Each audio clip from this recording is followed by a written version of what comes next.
காட்டின் அரசன் சிங்கம். ஆனா அதன் மனசில் ஒரு வித்தியாசமான ஆசை. விவசாயம் செய்து உணவு உருவாக்கணும் என்ற கனவு. வேட்டையாடுறது மட்டும் வாழ்க்கையில்ல, நான் விதை வைக்கணும்.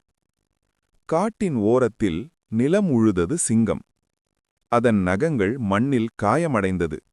ஆனா மனசு மட்டும் உறுதியாயிருந்தது. விதை போட்ட சில நாட்களில் மழை பெய்யவே இல்லை. சூரியன் கொதித்தான். அந்த நேரத்தில் நரி வந்தது. அது சிங்கத்தை கேலி செய்தது. நிலம் பிளந்தது. விதைகள் உலர்ந்தது. சிங்கத்தின் கண்களில் கண்ணீர் வந்தது. சிங்கம், என் கனவு இங்கேயே முடிஞ்சிடுமா? அந்த இரவு வானம் பிரகாசித்தது. வருணன் தோன்றினார். வருணன், உழைப்பவன் கண்ணீர் வீணாகாது. மின்னல் மின்னியது. மழை பொழிந்தது. விதைகள் முளைத்தது. பசுமை பரவியது. அனைத்து விலங்குகளும் ஒன்றாக உணவு உண்டது. சிங்கம் உணர்ந்தது, உண்மையான ராஜா உழைப்பவன்தான்.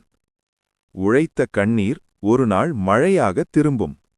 நம்பிக்கை விதை போட்டால் வெற்றி நிச்சயம் மலரும்.